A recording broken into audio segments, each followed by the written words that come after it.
There's a race against time as we struggle for independence. LTTE தலைவர் வேலுப்பிள்ளை பிரபாகரனின் இரட்டை வாழ்க்கையை உலகுக்கு வெளிப்படுத்தி தேசிய தொலைக்காட்சி சேவை நேற்றிரவு ஒளிபரப்பிய நிகழ்ச்சிக்கு ரசிகர்கள் பெரும் வரவேற்பை கிடைத்துள்ளது. இவர்களின் வேண்டுகோளுக்கு அமைய இந்த வன்னி நடவடிக்கை தொடர்பான காட்சிகளை மீண்டும் ஒளிபரப்பு செய்கின்றோம். தேசிய தொலைக்காட்சியின் சமன்குமார ராமவிக்ரம இந்த தகவல்களை வழங்குகின்றார். நீங்கள் இங்கு பார்ப்பது புதுவருட அழகி அல்ல, தென்னிந்திய திரைப்பட நடிகை அல்லது ஹிந்தி நடிகையும் அல்ல. இவர் விடுதலை புலிகளின் தலைவர் வேலுப்பிள்ளை பிரபாகரனின் புதல்வியாவார். இவரை பெரும்பாலான தமிழ் மக்கள் இதற்கு முன்னர் கண்டிருக்க மாட்டார்கள். பிரபாகரன் தனது பிள்ளைகளுடன் எவ்வாறான வாழ்க்கையை நடாத்தினார் என்பது இன்னும் ரகசியமாகவே இருந்து வந்தது. வடக்கில் பல சிறார்கள் சைனட் மாலையுடன் T-56 இயந்திர துப்பாக்கிகளை ஏந்தி போராட்ட களத்தில் இருக்கும் வேளையில் பிரபாகரனின் புதல்வியான துவாரகா பிரபாகரன் ரோஜா பூவை கையில் ஏந்திய வண்ணம் உள்ளார். இவர் இங்கிலாந்தில் பல வசதிகளுடன் வாழ்ந்து வருகிறார். 1986ஆம் ஆண்டு பிறந்த இவர் கிளிநொச்சியில் தனது உயர்தர கல்வியை கற்றார்.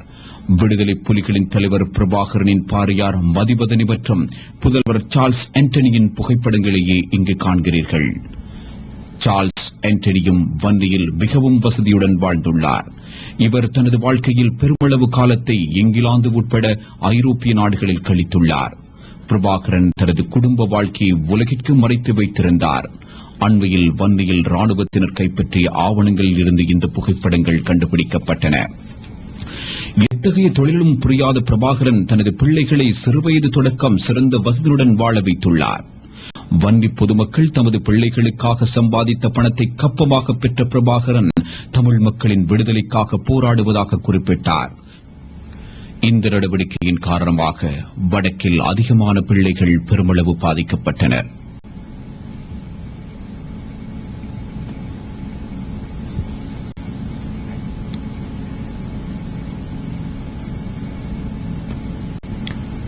சார்ல்ஸ் ஆண்டனி சிறுவயதில் பயன்படுத்திய விளையாட்டுப் பொருட்களை இங்கு காணலாம். LTTE காரணமாக தமது பெற்றோரை இழந்த பிள்ளைகள் அகதி முகாம்களில் வாழும்போது பிரபாகரன் பிள்ளைகள் சிறந்த வசதியுடன் வாழ்ந்துள்ளனர். வன்னி சிறார்களுக்கு பேனாவுக்கு பதிலாக துப்பாக்கிகளை கொடுத்த பிரபாகரன் தனது பிள்ளைகளுக்கு கண்டிகளை வழங்கினார்.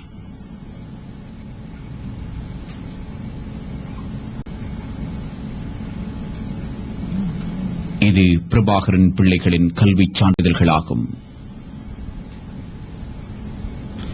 யுத்தமோ அல்லது வேறு காரணத்தை அடிப்படையாக வைத்து தனது பிள்ளைகளின் கல்வி பாதிப்படைய பிரபாகரன் இடமளிக்கவில்லை. 2005ஆம் ஆண்டு முதல் தடவையாகவும் 2006ஆம் ஆண்டு இரண்டாவது தடவையாகவும் கல்வி பொதுத்தராதர உயர்தர பரீட்சைக்கு தோற்றிய பிரபாகரனின் புதல்வி 3 பாடங்களில் திறமை சித்திகளை பெற்றிருந்தார். 2004ஆம் ஆண்டு விஞ்ஞான பிரிவில் உயர்தரம் கற்ற சார்ல்ஸ் ஆண்டனி அதிசிறப்பு மற்றும் சாதாரண சித்திகளுடன் பரீட்சையில் சித்தியடைந்திருந்தார். துவாரகா பிரபாகரன் சபர்கமோ பல்கலைக்கழகத்திற்கும் இதனையடுத்து யாழ்ப்பாணம் பல்கலைக்கழகத்திற்கும் தெரிவாகியிருந்தார்.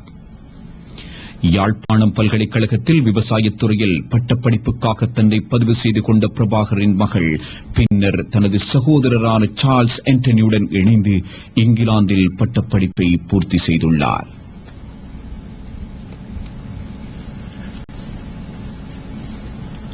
இவர்கள் பெற்ற இந்த உயர்கல்வி வன்னியில் வாழும் சிறார்களுக்கு கிடைப்பதற்கு பிரபாகரன் இடமளிக்கவில்லை.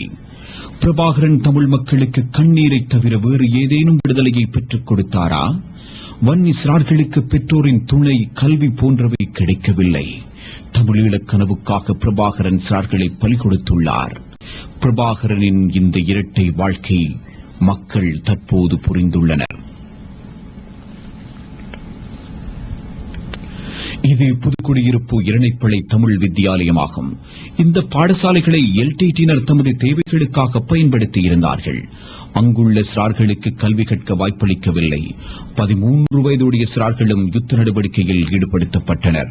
பயிற்சி முகாம்களுக்கு அனுப்பி வைக்கப்பட்டனர். அரசு இந்த பிரதேசங்களை விடுவித்து சிறார்களுக்கு கல்வி வாய்ப்பை வழங்க நடவடிக்கை எடுக்கும்.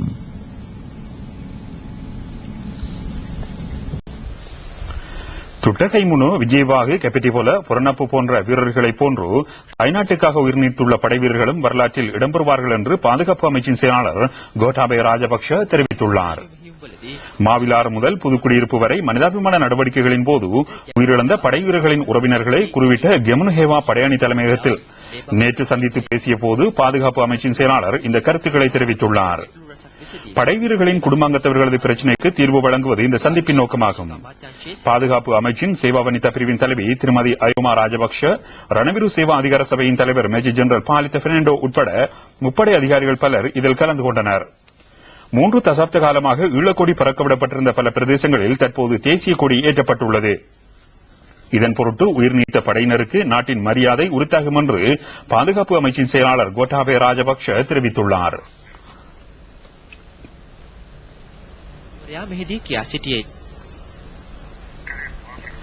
அவர் தொடர்ந்து உரையாற்றுகையில், இந்த தாய்நாட்டில் வாழும் அனைவருக்கும் தான் விரும்பும் எந்த ஒரு இடத்திற்கும் எத்தகைய அச்சுறுத்தல்களோ அழுத்தங்களோ இல்லாமல் செல்வதற்கான வாய்ப்பு கிடைத்துள்ளது. எமது படையினர் எமது தாய்நாட்டை மீட்டு அதற்கான வாய்ப்பை எமக்கு வழங்கியுள்ளார்கள். படையினரின் உயிர் தியாகத்துடனான அர்ப்பணிப்பு இதற்கு வழியமைத்தது என்று கூறினார்.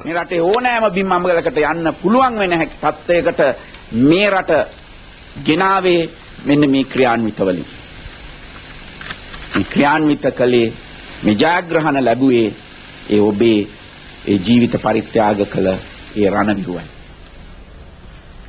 மேல் மாகாண சபை தேர்தல் சம்பந்தமான கண்ணோட்டம்.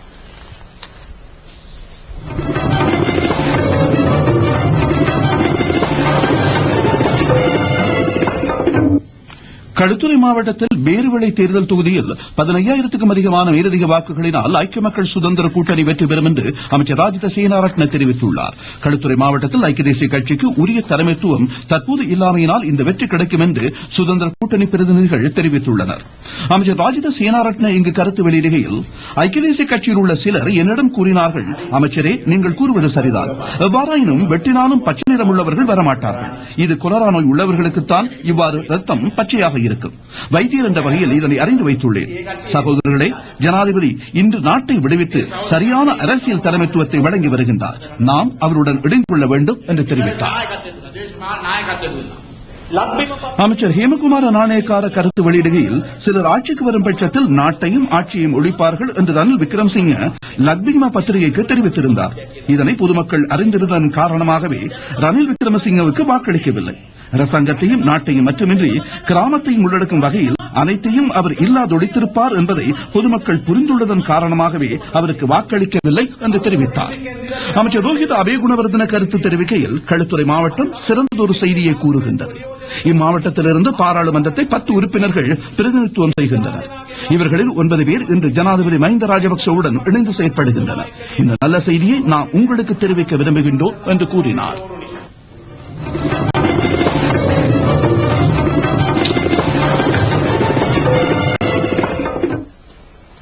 கிழக்கில் அரபு கல்லூரிகளை அபிவிருத்தி செய்வதற்கான திட்டம் முன்னெடுக்கப்பட்டு வருகின்றது.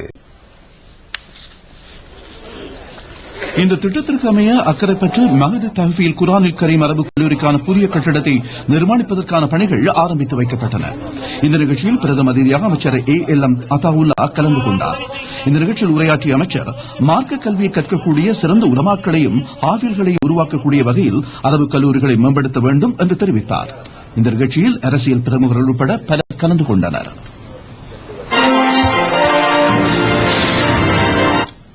கொழும்பு கிளிஃப்டன் மகளிர் கல்லூரி, ஆனந்தா கல்லூரி, புனித அந்தோனியார் மகளிர் கல்லூரி, ஸ்ரீமத் பாரன் ஜெயத்திரக வித்யாலயம் ஆகியவற்றில் கல்வி பயிலும் இஸ்லாமிய மாணவர்களின் சீருடைகள் சம்பந்தமாக பலதரப்பட்ட ஊடகங்களில் வெளிவந்துள்ள செய்திகளும் பரவி வரும் வதந்திகளும் உண்மைக்கு மாறானவை என்று மேல் மாகாண ஆளுநர் அரவி மௌலானா தெரிவித்துள்ளார்.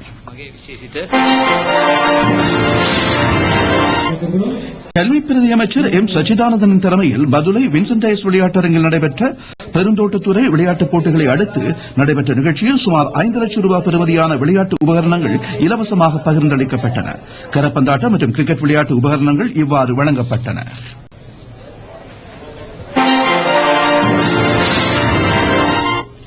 மட்டக்களப்பு மாவட்டத்தில் மரக்கன்றுகளை நடும் வேலை திட்டம் ஆரம்பிக்கப்பட்டுள்ளது.